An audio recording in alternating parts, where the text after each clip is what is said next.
Les autres aussi ont dit, si on nous arrête, si on nous arrête, il faut nous arrêter tous, avec les enfants, les ministres, parce que nous tous, nous sommes impliqués.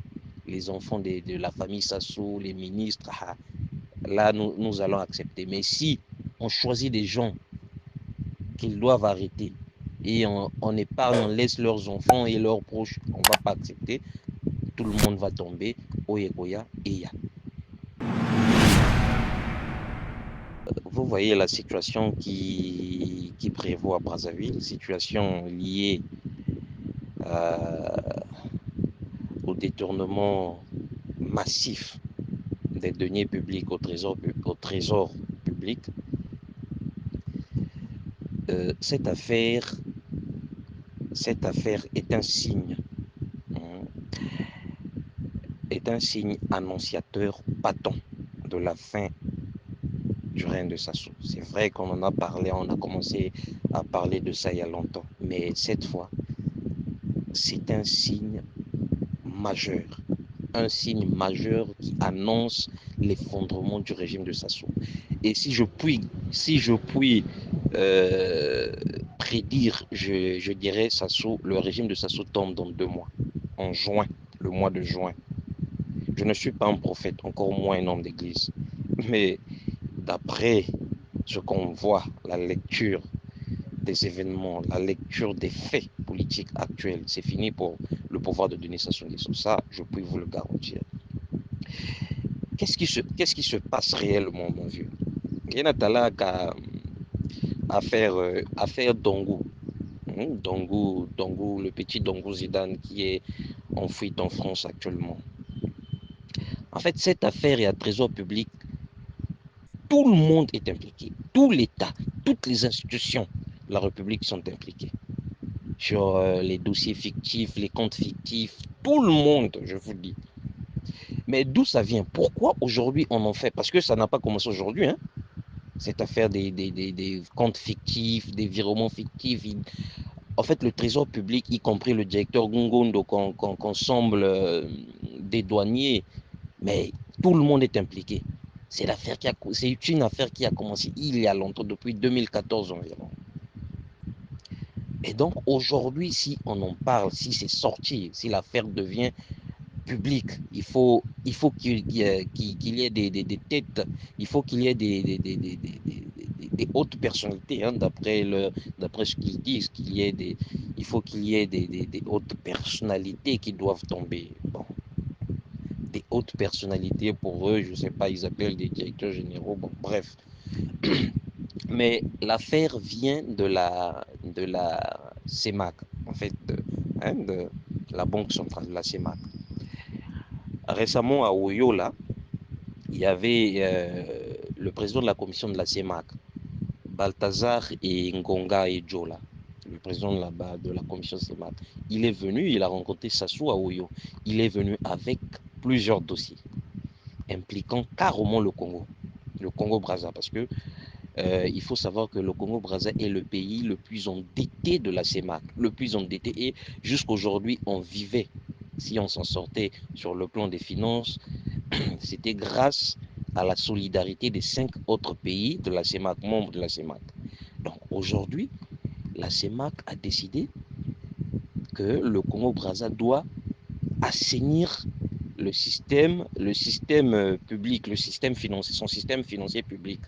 Donc mettre de l'ordre pour ne pas arriver à la dévaluation, hein, du franc CFA, comme on dit.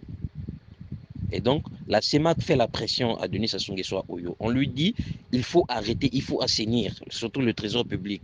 Il y a comment on appelle, des détournements d'argent. Bon, ça, on le sait, on le sait il y a longtemps. Ça, on le sait à longtemps. Maintenant, la CEMAC fait pression à Denis Sassou Nguesso. On lui dit, si vous ne faites rien pour remédier à cette situation qui devient vraiment catastrophique au niveau de la sous-région de la CEMAC, nous serons obligés de prendre tous ces dossiers, de les mettre à la disposition du grand public. Que les Congolais sachent, que les Africains sachent, qui bloquent le fonctionnement de la CEMAC. Il s'agit du Congo-Brazzaville. Donc, on lui fait la pression. Faites le nettoyage au sein de l'appareil financier public. Nettoyez. C'est là où, quand Sassou rentre à Brazza, il tient un conseil de ministres, il commence à destituer, à relever, comme on appelle, ce voyou de Dongo, qui sont tous d'ailleurs des voyous de Dongo. Et puis Dongo, avant de partir, en partant là, quand il voyage, hein, il fait déjà fuiter, il laisse des documents impliquant tout le monde, parce que lui, il détenait des preuves.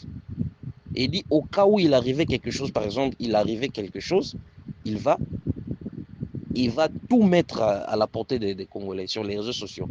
C'est là où on était obligé de le faire fuir, de le faire partir, sous l'ordre de Denis Sassou Nguesso lui-même. C'est Sassou qui a autorisé qu'il s'en aille, parce qu'il menaçait, si on m'arrête, Dongo Zidane commençait à menacer ici à Brazza.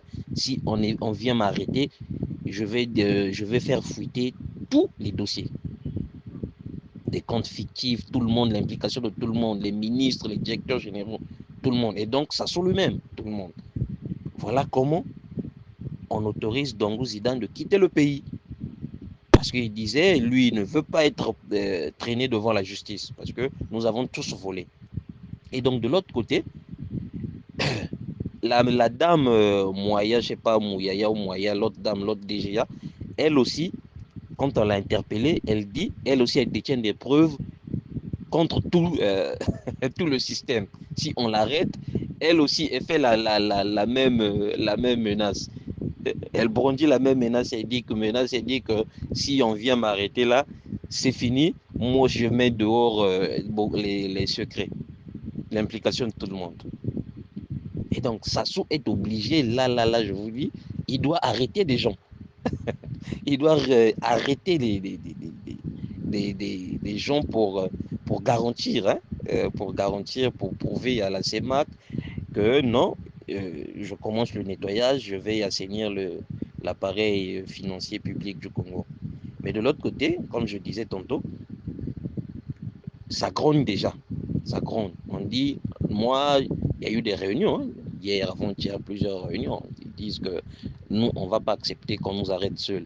Parce que les enfants de Sassou sont impliqués aussi, les Christé, les Coco, ils recevaient de l'argent du trésor public, les Edgar, tout le monde. On ne peut pas seulement nous arrêter, nous, et leurs enfants, euh, et exempter leurs enfants, qu'on n'arrête pas, qu'on n'arrête pas leurs enfants, petits-enfants, neveux. Ils disent non.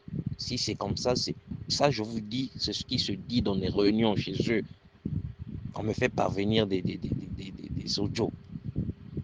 On me fait parvenir des audios. Ils disent que si on vient seulement nous arrêter, nous allons mettre fin à ce régime-là. Tout le monde va tomber. Et puis, Oyekoya et Ya. Ça, c'est ce qu'ils disent dans des réunions chez eux. Parce que tout le monde est en alerte actuellement. La dame là vient de faire fuiter en fait pas encore faire fuiter sur la place publique, mais elle a déjà, elle a déjà sorti plusieurs listes, hein, plusieurs documents impliquant tout le monde, comme je l'avais d'abord d'ailleurs mentionné dans l'une de mes publications. Donc la situation devient très tendue au niveau de Brazzaville. On dit toujours c'est l'argent qui fait tomber un système, qui fait tomber un régime. Le manque d'argent aujourd'hui au régime de Sassou fait que le régime va tomber. En tout cas, j'ai prédit, je ne suis pas un prophète une fois de plus, mais j'ai prédit pour le mois de juin. Le régime là va s'effondrer, va tomber, va chuter. Et vous allez voir, les arrestations vont commencer là. Ça sera la fin. Le mois de mai là, Sassou sera obligé de commencer les arrestations. S'il ne le fait pas. Parce qu'on connaît au niveau de la CEMAC, au niveau de la sous-région, on connaît déjà l'homme Sassou. On connaît que c'est un dribbleur, c'est un voyou, il ne fait pas ce qu'il dit. Mais cette fois-ci, il y a tellement de pression au niveau de la CEMAC, au niveau des autres pays membres de la CEMAC, on dit que non, tu dois faire quelque chose. Voilà pourquoi vous avez vu mandat d'arrêt international contre Dongo Zidane. C'est justement pour montrer à la CEMAC que non, nous avons commencé à faire le nettoyage. Mais tout ça là, c'est une parodie de justice. Et donc, s'il n'y a pas parce qu'on a donné un délai, hein, on a donné, la CEMAC a donné un délai jusqu'au 20 mai. à Sassou Nguesso. Si rien n'est fait, 20 mai 2025, rien n'est fait, ils mettront, la CEMAC mettra tout à la disposition du grand public, tous les dossiers à la disposition du grand public. Ils vont faire organiser des émissions, des éditoriales sur des, comment on appelle, des émissions, hein, des émissions sur euh, des chaînes, des médias et occidentaux là, pour montrer. Parce que eux, ils veulent éviter, la CEMAC veut éviter la dévaluation du franc CFA. Alors pour eux, c'est pas le Congo. euh, à cause du Congo, on peut dévaluer le franc CFA. Donc, pour éviter, alors ils seront obligés de sacrifier le Congo. Dire que non, c'est le Congo tout. Donc s'il y a des sanctions qu'il faut prendre, c'est contre le Congo-Brazzaville. Donc la communauté internationale, la communauté financière internationale doit désormais prendre des sanctions contre le Congo-Brazzaville pour épargner le franc CFA. Et donc, voilà pourquoi ils ont demandé à Sassou de faire le nettoyage jusqu'au fait au 20 mai. Si rien n'est fait, c'est fini. Vous allez voir sur la place publique, sur les médias internationaux, des médias occidentaux, partout, les dossiers seront mis à la disposition de ces médias pour narguer, pour charger le Congo-Brazzaville. Et vous verrez, ça va venir d'ici le 22, d'ici le 21 mai, si rien n'est fait, vous verrez toutes ces choses-là s'accomplir. Et donc, Sassou n'a pas de choix. Il doit arrêter des gens, il doit juger les Congolais, ses proches. En fait, c'est menu frétin pour essayer de, de, de, de donner une bonne image encore, hein, et puis de bénéficier certains financements. Donc, c'est ce qui se passe. Et les autres, si on dit, si on nous arrête, il faut nous arrêter tous, avec les enfants, les ministres, parce que nous tous, nous sommes impliqués. Les enfants de la famille Sassou, les ministres, ah, là, nous allons accepter. Mais si on choisit des gens qu'ils doivent arrêter et on épargne, on laisse leurs enfants et leurs proches, on ne va pas accepter, tout le monde va tomber, Oyekoya et Ya.